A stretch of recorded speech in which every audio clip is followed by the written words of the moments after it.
করলাম এই মানব জন্ম পেয়ে? যে মানব জন্ম পাইবার জন্য দেবতারা পর্যন্ত কোটি কোটি জন্ম আরাধনা করলো, কোটি কোটি জন্ম বাঞ্ছা করলো, এই কলিতে একবার মানব হয়ে জন্মগ্রহণ করিবার জন্য।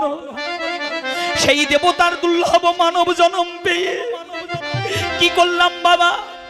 মহাজন বলল, কেন পেলাম মানব জন্ম? কৃষ্ণ ভজিবার তরে এই সংসারে আইনু, এসে মিছে মায়ায় বদ্ধ হইয়া বৃক্ষ সম হইনু মা। গাড়ি আমার, বাড়ি আমার, পুত্র আমার, কন্যা আমার, স্বামী আমার, বন্ধু আমার, বান্ধব আমার, কিন্তু জগতে কেউ আমার নয় গো মা। 2 দিনের কেবল মায়ার বাঁধন বাবা। আপন জনার ভালোবাসা কতদিন থাকবে জানেন মা? যতদিন এই পঞ্চভৌতিক দেহটা সুন্দর থাকবে ততদিনে জগতের সবাই ভালোবাসবে।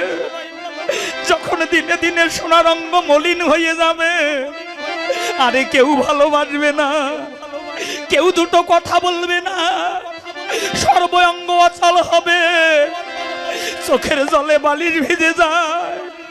সেদিন মনে পড়ে যাবে ভগবানের কথা, হে ভগবান, এই জগতে একমাত্র তুমি ছাড়াই আমার আর কেউ নাই।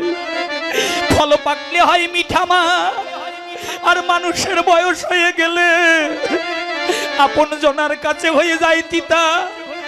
পাশের ঘরে ছেলে মেয়ে কত আনন্দ করে, বৃদ্ধ বাবা বৃদ্ধ মা ঘরে বসে কাঁদে, ওই দিকে একবারও আর কেউ ফিরে তাকায় না। সেদিন নয়ন জলে কাঁদিব, হে গোবিন্দ, এই জগতে তুমি ছাড়া